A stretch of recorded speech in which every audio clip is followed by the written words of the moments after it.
Hello. How's everyone doing out there? Welcome to Carbon Insiders Live. Thank you so much for joining all of us today. I wanted to let you know that we have incredibly high levels of registration for today's event about the EU Sustainable Finance Taxonomy.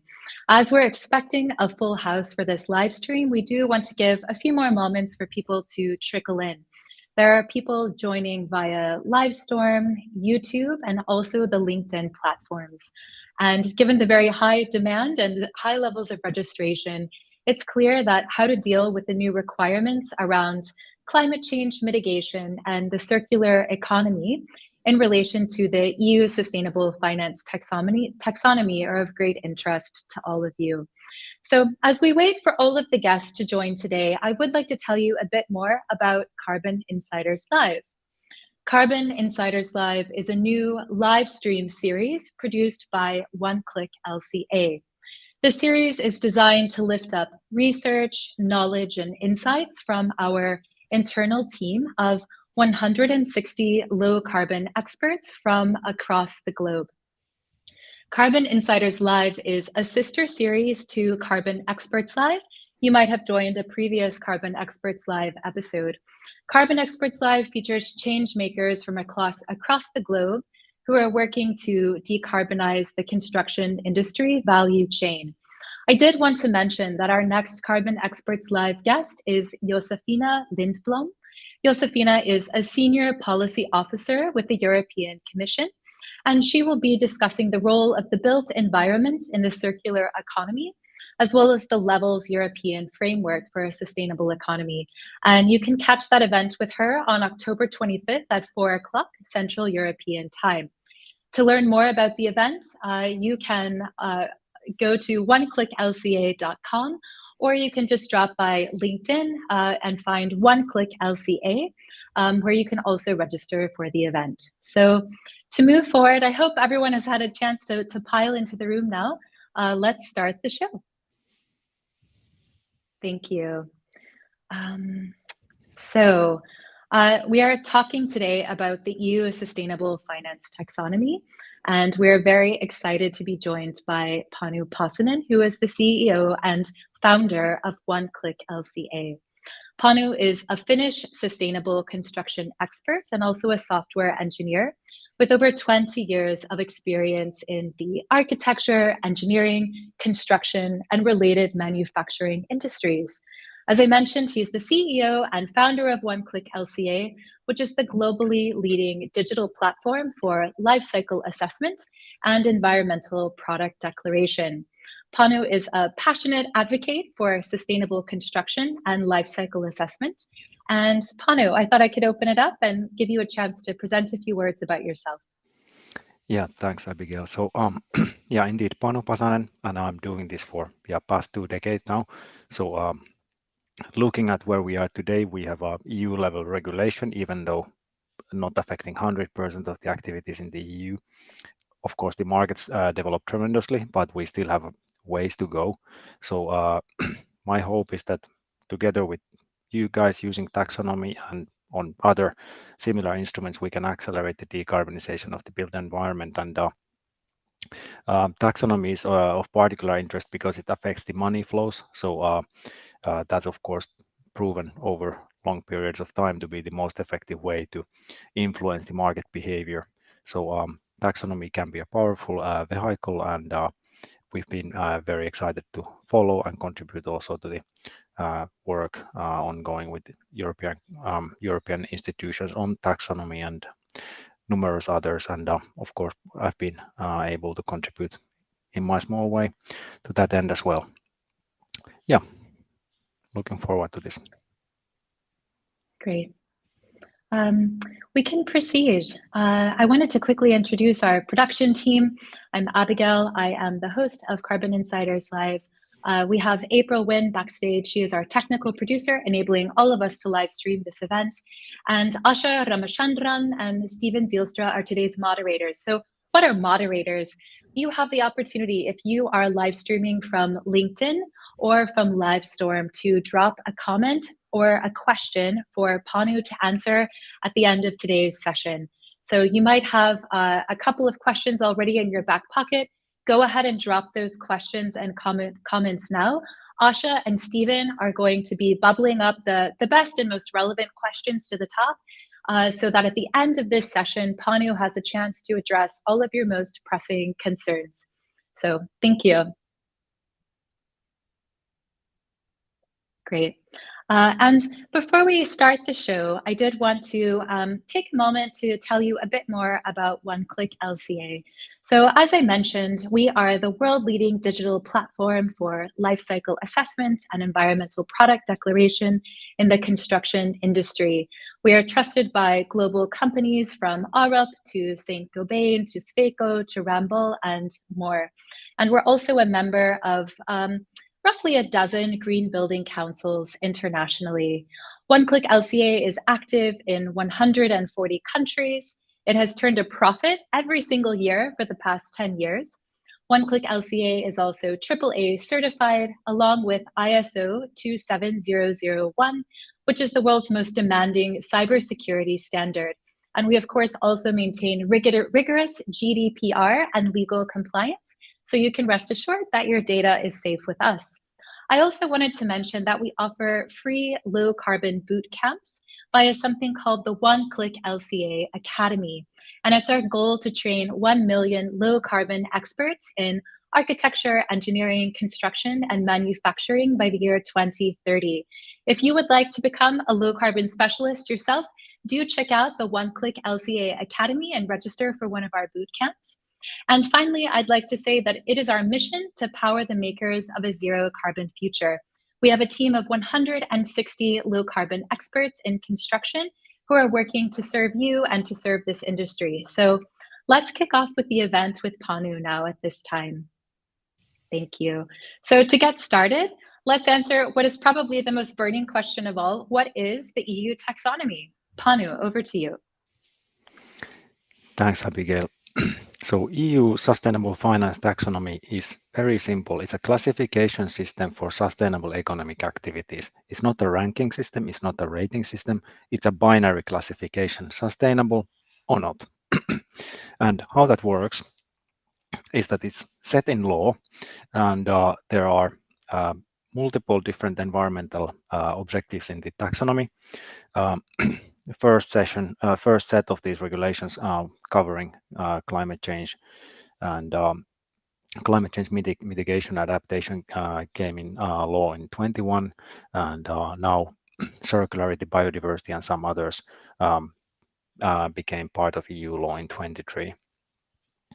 And why this is important? Because it's a tool basically for people who move money, who create financial instruments, who issue debt, who issue, who invest in equity, who fund your project, for example, if you happen to be in the construction, that allows them to have a very clear yes or no, sustainable or no rating as applicable by EU taxonomy.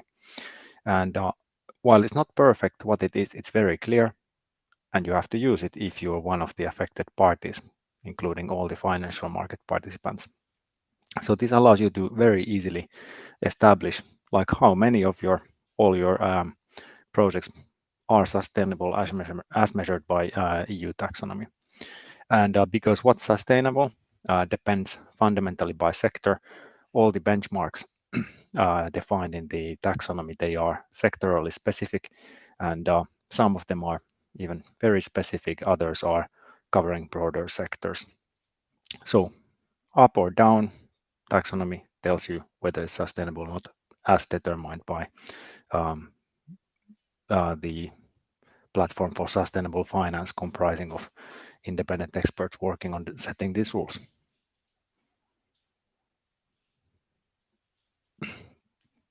So to qualify, every activity must fill a couple of requirements. So there's 6 environmental objectives in all, but to qualify, you just have to contribute significantly to one. You can contribute significantly to multiples, but there's no, double or triple contribution points or anything like that. While at the same time, when you contribute to one objective, you cannot do significant harm to any of the other ones, right? Or actually any of the objectives. And there are sectors which are not considered inherently sustainable, like not contributing towards these things, like many of the disposable industries and such like, or any fossil fuel industries. They don't have, or most fossil fuel businesses don't have any way to qualify. So they just don't have taxonomy rules because there's no identified way for them to be, sustainable. Whereas some sectors get kind of a free pass, like wind power. So wind power is classified as contributing substantially to climate change mitigation inherently, and then it just has to pass the do no substantial harm, do no significant harm test. What's our specialization is the built environment, and very many of the built environment classifications require use of life cycle assessment, which happens to then be, our ballpark. So we'll talk more about those today. Taxonomy is a classification regulation, quite, heavy lifting as it were, and consequently it's used horizontally across different, horizontally means reused basically in different EU regulations. So it's part of the sustainable finance disclosure because it's a financial instrument linked regulation. Everybody on the financial markets has to use it. If in any EU state wants to create their own green bond rules, they will have to use taxonomy. The green bond standard itself uses it. And is of course part of the corporate sustainability reporting for European companies because it's part of the things companies need to disclose, and the disclosures also for TCFD, Task Force for Climate-Related Financial Disclosures, need to align with taxonomy. So it has a broad touch points for the rest of the activities and the rest of the regulatory framework in Europe. So the 6 things which are the main environmental objectives of the Commission, and climate change mitigation shouldn't be a surprise for anyone. We're not going to be able to, stop climate change as such. We can just mitigate it. So obviously adaptation has to be there too. So they were the first package. That's what was most pressing for many reasons to get settled. So that got enacted in law in 21. And this year, sustainable use and protection of water and marine resources, transition to a circular economy, pollution prevention and control, and protection and restoration of biodiversity and ecosystems got enacted in a follow-up batch of legislation, which then enters in force for those provisions from January next year. So those 6 objectives. Okay, and then. Great. Thank you, Panu, for providing that context and background. Thank you so much. Moving forward, let's explore and ask who is impacted and how. Thank you. So financial activities of any kind broadly are concerned. So if you're listed, no matter if you're listed startup, scale up, or large corporation, taxonomy affects you. You need to comply. If you're offering any kind of financial product, debt, mortgage, other forms of funding and more, you're going to be affected. There's certain categories of insurance. I'm not expert enough to explain what insurance businesses are concerned, but any that qualifies as a financial product. Pension funds are concerned, and every large business as well. So you don't need to be listed, just need to go above the large company thresholds as defined by European Union. And governments. So European governments, they can create their own tools, their own instruments, standards, and so on, but they do need to use taxonomy as part thereof. So you can ask for more than what's in taxonomy, but taxonomy will need to be, element of it, so the market can use that as one of the elements consistently across European-wide operations.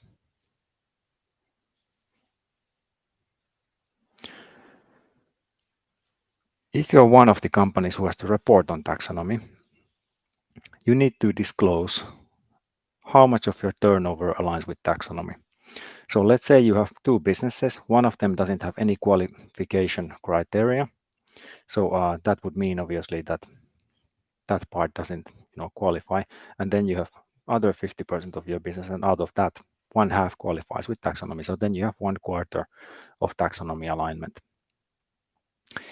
Even if none of your actually your revenue aligns with taxonomy, it's quite possible that you do investments which qualify with, which align with taxonomy. So for example, if you invest in new buildings or new infrastructure, which do have very clear taxonomy requirements, you do need to classify them as aligned or non-aligned, right, in the capex and or capital expenditure, and that basically applies then to you irrespective of your industry, because you invest in buildings, for example, in this example. Also, operating expense, if you do have operating expense that goes into those categories, many of the taxonomy activities are capital expenditure linked, but not all of them. So there are also quite a few operating expense categories that can be taxonomy aligned. No double counting. So everywhere where you could align with multiple environmental objectives, you need to split your stuff and then add up the subtotals. So you don't get double points for qualifying for two things.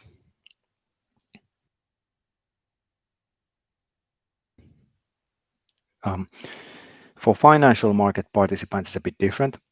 So for them, well, this is also created for the financial market in some ways. For them, it classifies the sustainability of investments. And similarly as in previous, you need to define which environmental objectives your investments contribute.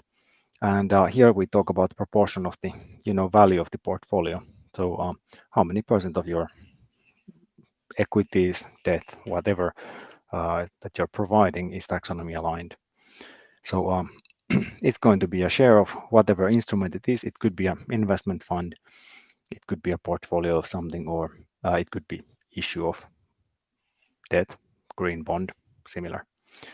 And you need to then provide the relevant information allowing to market or people who might invest in your equity or fund or debt, basically to be able to understand what is it you're actually proposing them. Great. Thank you so much, Panu. So by now, all of you in the audience know what the taxonomy is, and you probably have a sense of who is impacted and how they're impacted. But of course, you're quite keen to learn more about the fun stuff, which are the rules. So up next, Panu, if you could share with us, what are the rules? Sure. So the disclosure regulations, they apply really to people who are at the top of supply chain, who issue funds or commission projects and such like. Much of this practical work then it gets done by design teams, construction teams, and so on. And in the built environment, many of the rules apply lifecycle assessment, which is what we're covering today. And when we look at the built environment, first, new buildings, they can qualify in two different ways. New buildings can qualify either by climate change mitigation. There are requirements to do with energy performance, but in addition, you do have to do global warming potential for the whole life cycle of the building using levels environmental assessment method, which is another EU tool. Or you can qualify with circular economy, where you have other requirements too, but you do levels-based GVP / LCA reporting and circularity reporting with some thresholds to meet. If you're not investing in new buildings, you may be investing in infrastructure.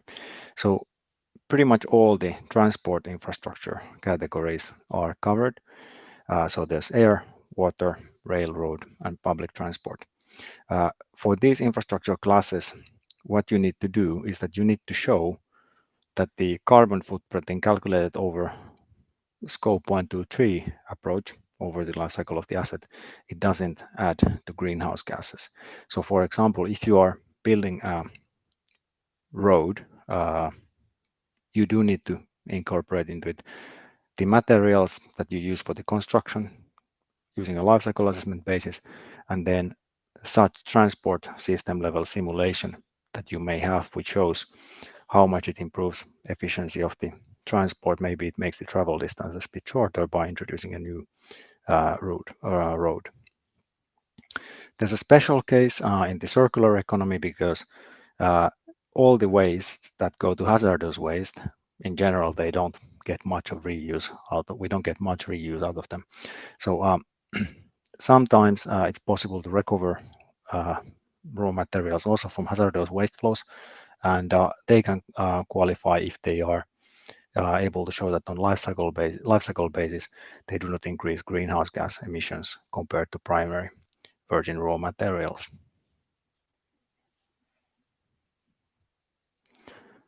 Of course, built environment is a major consumer of energy, and many of these novel energy forms, they are kind of decentralized. So taxonomy also allows classifying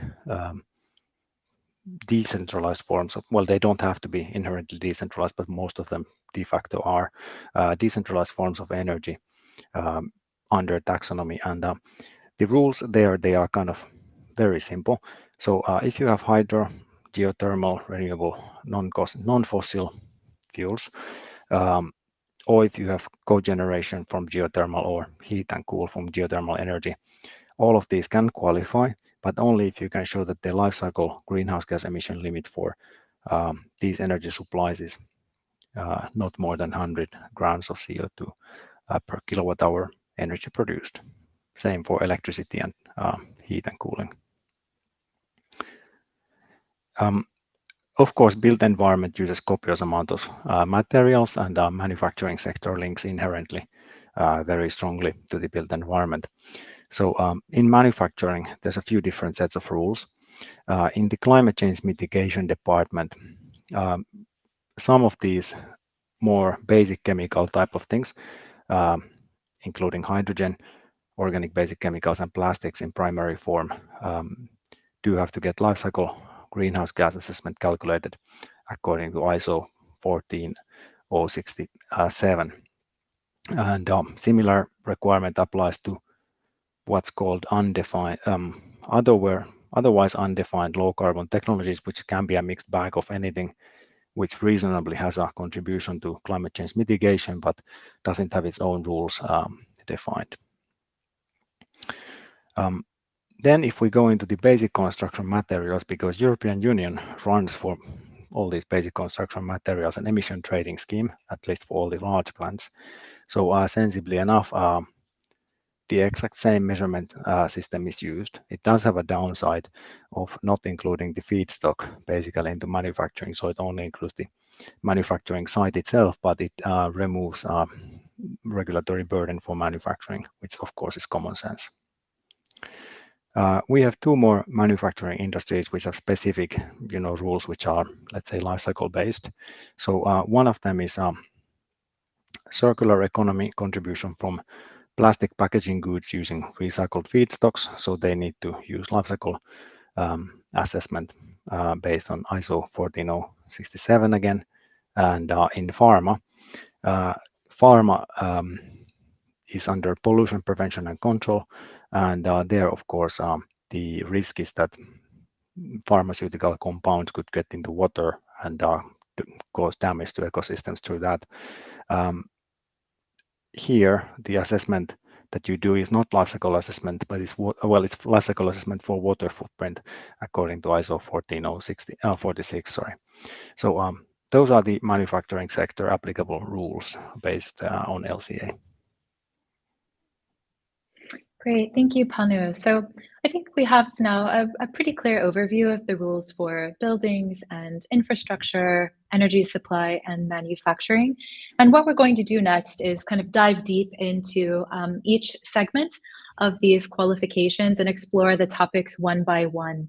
I wanted to mention that if you have any questions at any point, you are live streaming from either Livestorm or from LinkedIn, please drop your questions as a comment, and our team comprised of Stephen and Asha are going to prepare these for Panu to answer at the end of the show. Panu, how can buildings qualify? Yeah, so existing buildings can't, but construction of new buildings or renovations can. So in this sense, for new buildings, we have here climate change mitigation approach, which is the first environmental objective, and there you need to do two things really. One of them is to do with global warming potential. So you need to calculate the global warming potential for the building for each stage of the life cycle. And this result must be disclosed on demand. And you need to follow the core European standard EN 15978 in this. And you do need to apply the scope, which is defined in the EU's levels framework for the relevant indicator. This provision is applicable for buildings over 5,000 square meter. The second part is that you need to take, care with your material flows. So you need to reuse at least 70% of the non-hazardous construction and demolition waste, or recycle it. Backfilling counts. So as long as you substitute primary materials. So if you can't invent a use case for it. You need to find an actual need for your backfills. At the same time, you need to ensure that the materials that are going to come out of the building at the end of the, its useful life cycle or in connection with the next renovation, you have considered design for disassembly and adaptability. There's no measurement or metric for it, but it guides you to follow standards such as ISO 20887. So a bit less specific on the third item, but clearly important. If you're working on a renovation or also on a new building, then you can qualify through circular economy, which is sensible enough. And here the GVP assessment is applied similarly.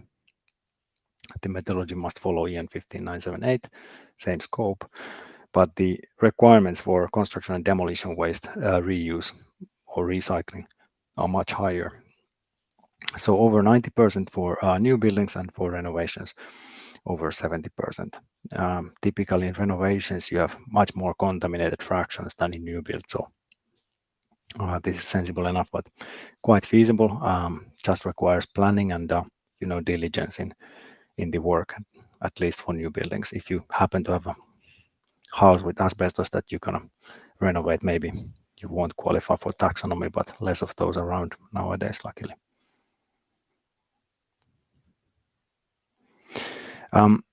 In terms of circular economy,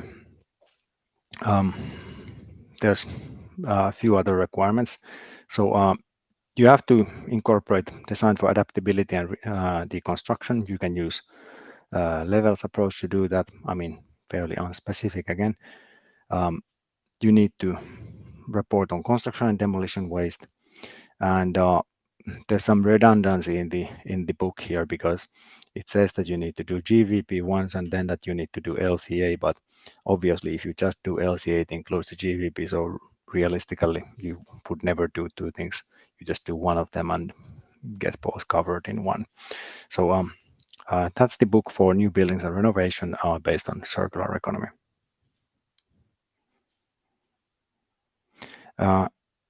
More requirements, and the interesting thing here, and this is fairly well done, is that it doesn't ask you to deal with everything, and it gives you some flex on what are you actually using in your project the most. So you need to limit the use of primary raw material for the heaviest materials. So if you have a steel frame building, of course you use proportionately more steel. If you have a timber frame building, you use more timber, and so on and so on. So this rule set actually asks you to in whichever are the top 3 heaviest materials in your specific projects as measured by demand for new materials, right? So if it's renovation, you don't need to mind what's in there already. You have a set maximum primary raw material shares. So this incentivizes you actually find things to reuse in your project and not just make sure that things are finding a good home. And this is value adding because if in the construction and demolition waste, you can get things into backfills, but here you have to find a way to put them in buildings. And I think this is really well thought through. Obviously, the thresholds, they are not like world class, let's say. So if you are still allowed to use 90% primary material or 85%, I mean, there's just a certain chunk, but admittedly, it's not as easy. So, but this is a very good approach. And then in our small way, what we allow you to do is to fulfill all these requirements. So, global warming potential, LCA, circularity assessment, anything goes. Out of the box solution for levels, LCA, GVP, whatever you need. And for the circular economy bit, so we are going to be updating our building circularity tool, which is out since a couple of years now, to align with the circularity requirements of taxonomy for 24. Great. So Asha, backstage, this is your cue to activate a poll. Thank you, Asha. At this point, those of you in the audience are probably wondering how you can comply with the requirements established by the EU Sustainable Finance Taxonomy. So as the globally leading digital platform for life cycle assessment and environmental product declaration in construction, One Click LCA is here to help. Just as a quick reminder, we have more than 60 green building certifications, more than 150,000 construction data points. One Click LCA is in use in 140 countries. It is trusted by global names like Terens, Sweco, Skanska, Saint-Gobain, and more. We're backed by a team of 160 low carbon experts and growing. And we, again, are the world leading digital platform for LCA and EPD in the construction, across the construction value chain. So like Panu mentioned, we do offer taxonomy solutions that do span the built environment, and we support taxonomy relevant sectors with a broad suite of digital tools for new building construction, civil engineering works, manufacturing, and renewable energy generation. So for those of you in the audience today that are live streaming from the Live Storm platform, I think most of you have registered via the Live Storm platform. You'll see that our moderator, Asha, has activated a poll. And if you would like help with compliance, you can just go ahead and click yes, I would like help with compliance. By clicking yes, you are indicating to us that you would like a member of One Click LCA's business team to contact you so you can learn more about how to become compliant using our digital tools. So go ahead and click yes, I would like help with compliance if you would like us to contact you to learn more about how we can help you get compliant. Yeah, thank you so much, and we'll keep that poll activated for a few more moments. And Panu, let's go back to you in a moment here. Up next, Panu is going to talk about how transportation infrastructure can qualify for the new EU taxonomy requirements. So in the transport infrastructure category, there's rail, roads and public transport, water transport, and zero carbon aviation infrastructure, which is not like super narrow definition. So it's anything enabling zero carbon aviation. So whatever shape or form it takes. In the water transport, dredging is out. Very high environmental impact there, so that can never qualify. But pretty much anything else goes in these categories. Yeah, that's it. So very broad and consistent rules.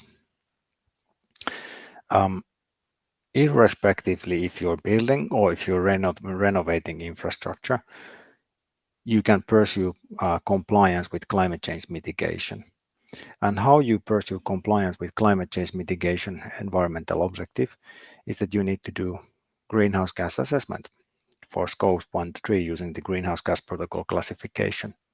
And how you do that is, well, I mean, you can do that actually all with just One Click LCA tools as well. Of course, you can do it some other way, but basically it consists of life cycle assessment of the project itself, and then system change that you're seeking to achieve. So, for example, if you are able to substitute one form of transport or shorten transport distances or move people to the public transport thanks to public transport in infrastructure, all of these options are viable, and you need to show that it doesn't lead to additional relative greenhouse gases, and it doesn't like spell out what is relative. So you need to come up with your own relative.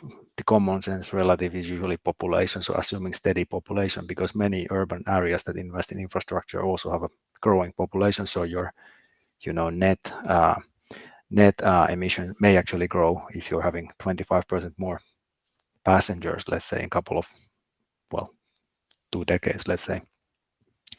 So relative basis, think of it as a fair-minded assessment what's relative.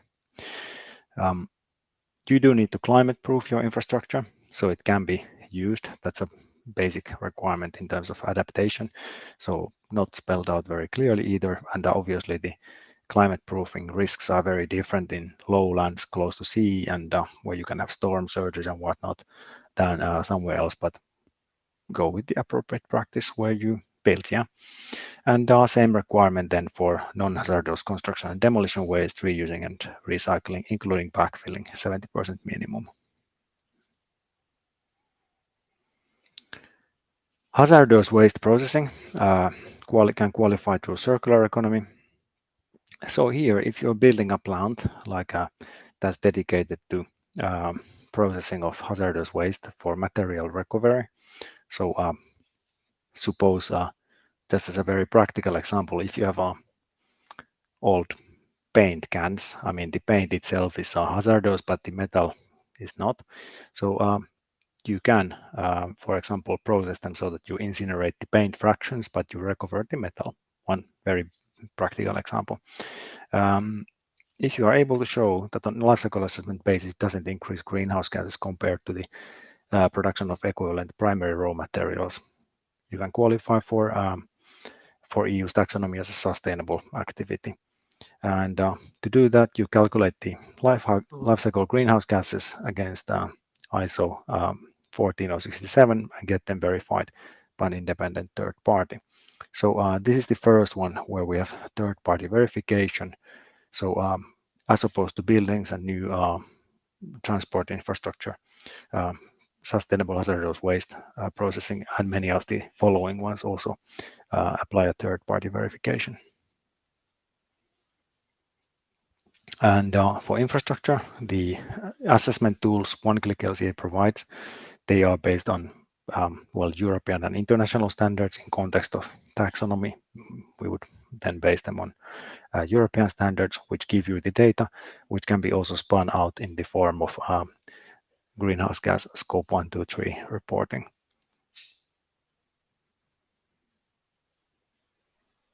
Thank you so much, Panu. I did want to remind all of you that you have the opportunity to leave questions for Panu to answer at the end of this session. So do drop a comment. And I will say that we've explored the qualification requirements now for buildings and infrastructure. And moving forward, we're going to look at manufacturing and energy. And we still have quite a bit of territory to cover. So we're going to move at a very fast clip so we can get through all of the material and get to your questions. Panu, over to you. So primary chemicals can qualify in the simplest form by doing life cycle greenhouse gas assessments using ISO 14067 again. The same approach is used for hydrogen, organic basic chemicals, chlorine, and non-recycled plastics.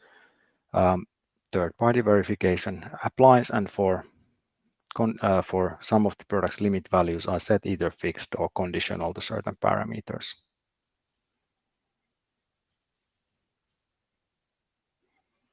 In the low carbon technology and ICT solutions, they need to show in whatever way the use case mandates that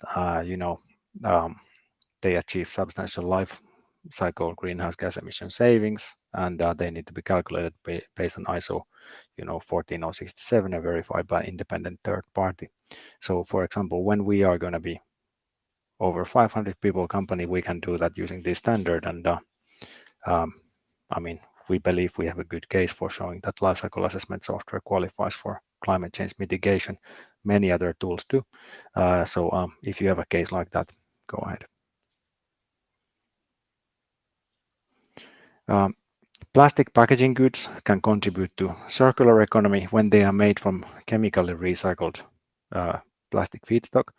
But to do that, they need to show that they are lower emissions than equivalent primary plastic. So again, calculate greenhouse gas emissions using ISO 14067 and get them third-party verified. Construction commodities, as stated before, they do have thresholds here.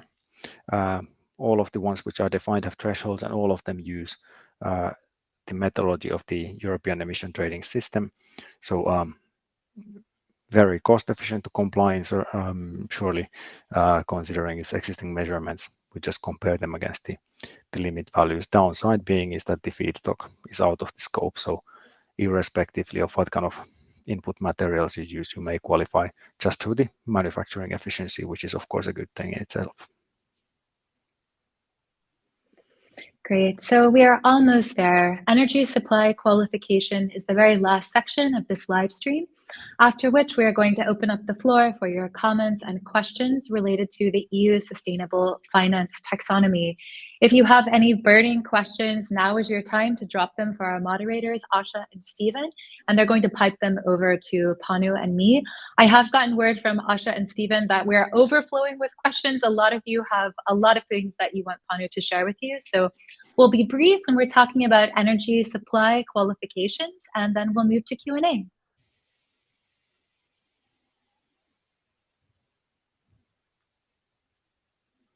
Oh, good. So, okay, a simple limit, 100 grams CO2 equivalent per kilowatt hour, and that applies to all the forms of energy generated using one of these pathways here. So it can be for electricity, it can be for heat, it can be for cooling. Always you need to calculate it with ISO 14067 and get it verified by a third party. There are a few forms which are not included, which get a free pass from this because they are considered always to be safely below the threshold, wind and solar.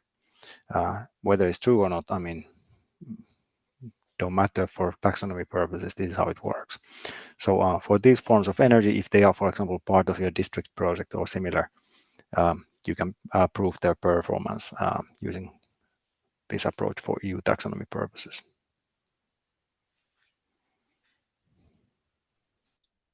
Great. So we're coming to the questions section. April, backstage, maybe you can just cut the slides from presentation and we can open it up.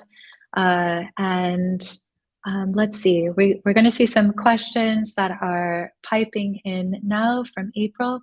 Okay, the first one up is from Marti. And Marti asks, to which extent are financial institutions using the EU taxonomy already at this point to classify and finance projects as green? That's a great question. Panu.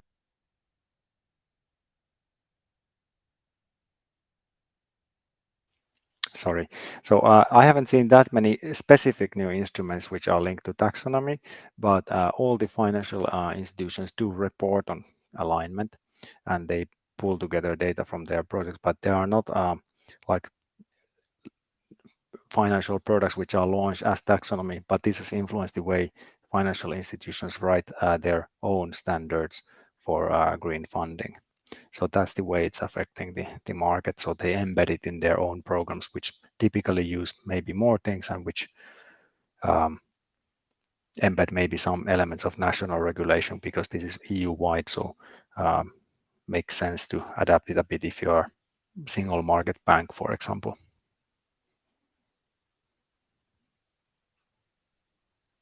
Great.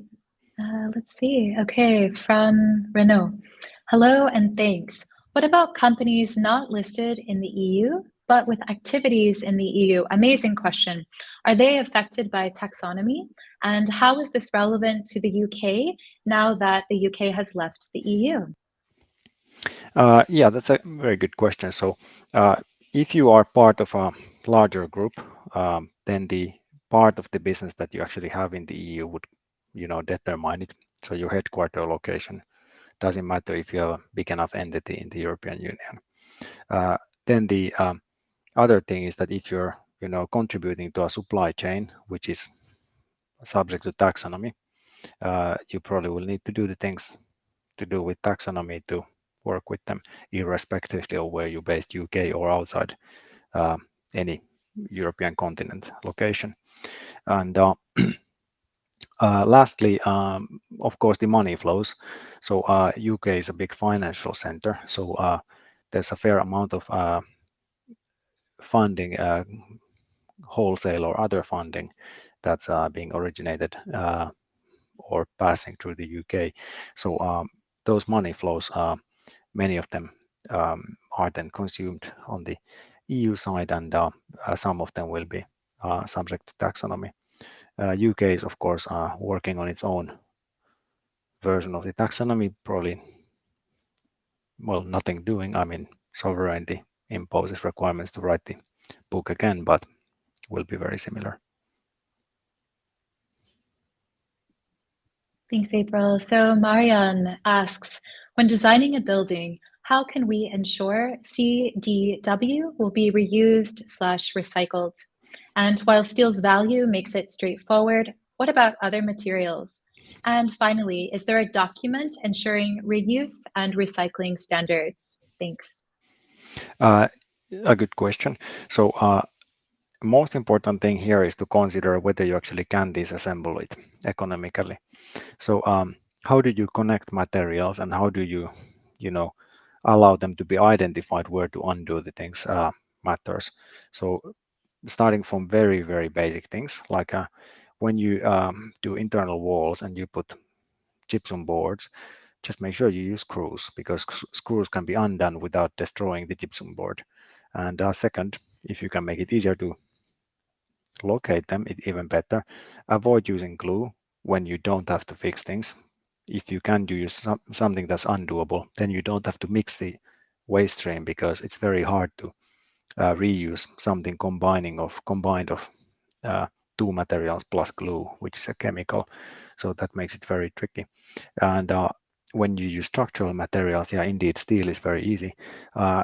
With concrete connections, what's the most relevant is that you provide a way to open the concrete connections without destroying the building. And cast in place concrete is, of course, pretty dead end. I mean, if you cast in place a building, I mean, you have to break the structure. So that pretty much you can rule out if you want to make the frame reusable. So but hollow core, precast type of things, if you have undoable connections which are not cast in at least the same class of concrete as the building itself, you can still, access them, and not to destroy the whole building in process.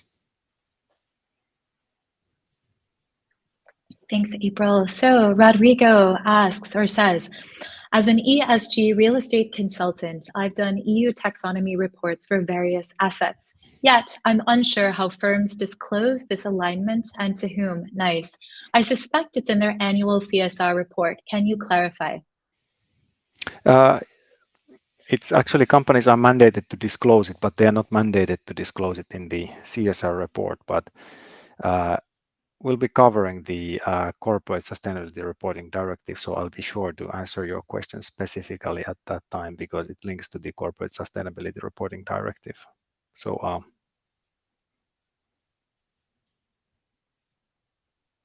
Thank you. Laura asks, how can we prove that 70% of CDW are reused or recycled? Building is not supposed to be demolished before 50 years.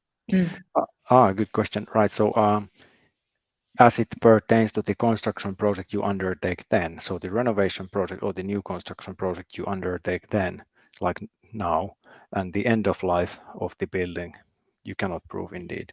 So you need to prove that what you do on the job site today will be meeting this requirement. Okay, Devani asks, does 100% of the CapEx of a new building need to align with taxonomy requirements? Would having one carpet that does not meet the VOC requirements mean all the CapEx is considered not aligned?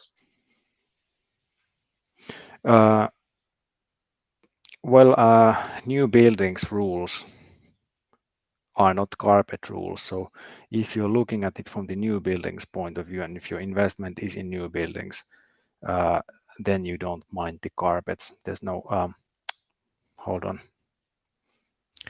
I don't remember if there's an indoor air pollution, but but if there's a do no substantial harm on the pollution prevention and control relating to VOCs from carpets, then it would exclude it.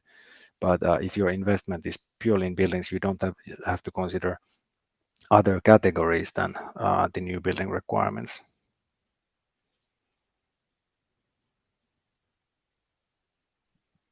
Marcel asks, for existing buildings, do you recommend specific tools to assess the top 15% with regards to energy efficiency within Europe? I'm afraid I can't recommend that too much, and we don't do operational energy tracking, but the such public data as governments publish, of course, can be of use, and the building performance observatory in Brussels also publishes some data, but I can't vouch for its immediate applicability for this purpose. Florian asks, are there any fines or consequences for companies not measuring and reporting their CO2 footprint? If you're a financial market player, typically enforcement is done by the Financial Markets Authority, and they are kind of steep.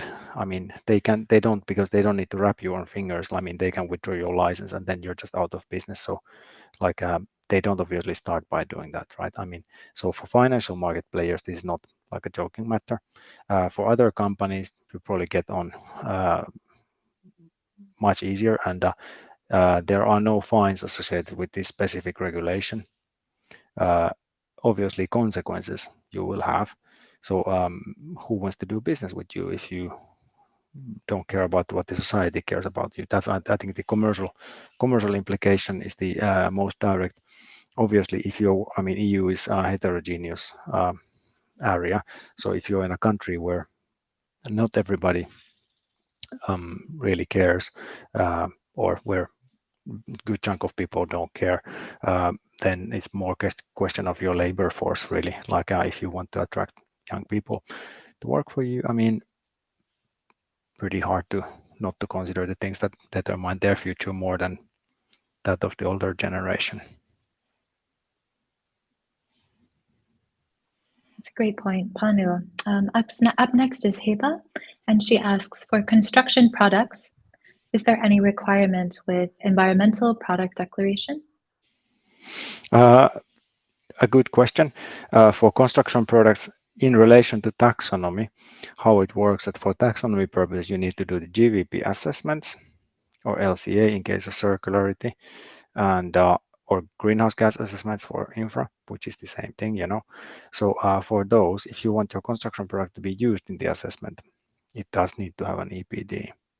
But there's no direct mandate that if you are a construction product manufacturer in the taxonomy, you have to have an EPD. There are other regulations, but they are then scattered and national level as of today in European Union. So there's not European Union wide law on EPDs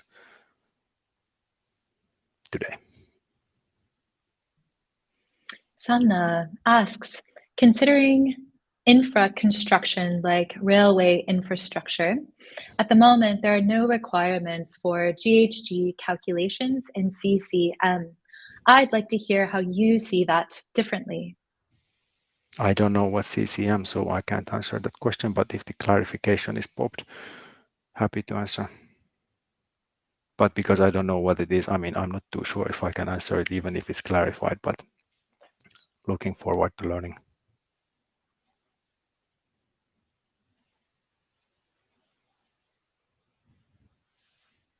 Next question, April, could you pop that up, or are there more questions coming? Okay, questions coming.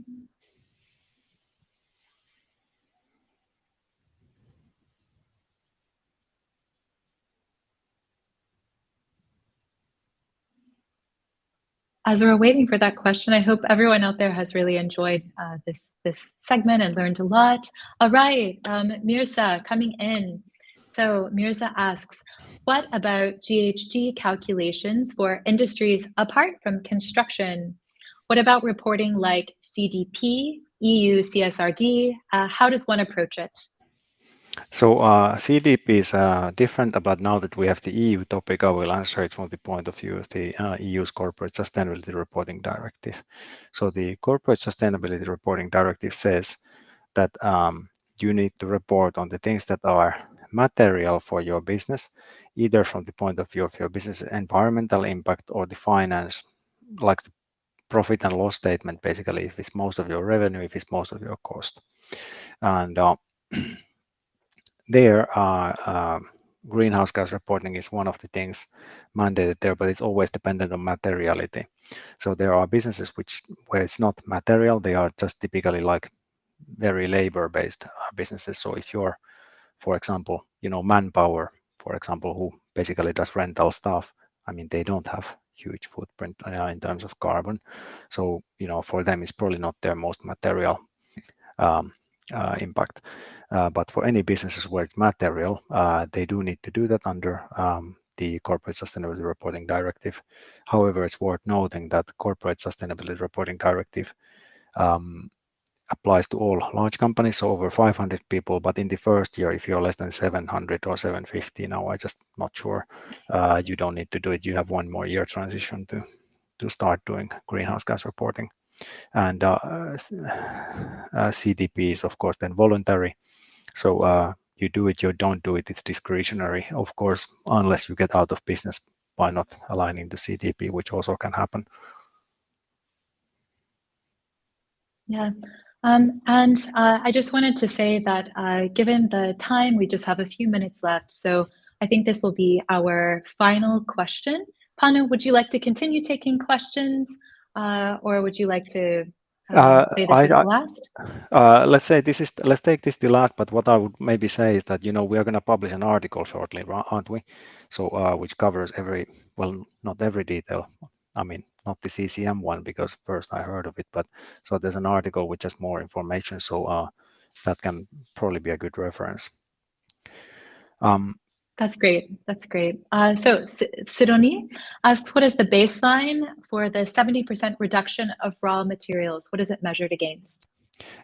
So I believe this relates to the circularity alignment for new buildings, because that's the only one. So there is the primary material share. This can be understood in two different ways. So I believe it's related to the circularity. So it's measured on the total amount of raw materials in the top three categories you use, and out in there is not reduction of raw materials, it's the reduction of the primary material share. So you cannot just buy primary steel from the mill. You have to find a way to reuse things, and that's what it's doing. So it's forcing you to basically reuse things to qualify, of course.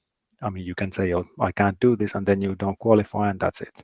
So that's how it works. The other targets, they were on construction and demolition waste, reuse, and of course the amount of waste you get out of the project is an absolute number, so it's the total mass of waste, in case it was meant in this sense. Yeah, so just as Panu mentioned, we have produced a very in-depth article covering the subject of EU taxonomy. It was authored by Panu. You can trust this information. If you just go to Google and look up One Click LCA EU taxonomy, this will bubble right up to the top of search. And if you would like to contact us, you can do so. You can go to sales at One Click LCA, or you can drop by our website, oneclicklca.com. It's It's been a pleasure to have all of you here. So many people, and it looks like many people from across the world actually are curious what's going on. So thank you for joining this episode of Carbon Insiders Live, and we hope to see you for the next event. So we'll be announcing that soon. Follow us on LinkedIn. We have an active community, I think, of 28,000 people that are interested in low carbon practice in construction, and register for our email newsletter. You can do that on our website, and we look forward to connecting with you soon in the future. Thank you. Thanks.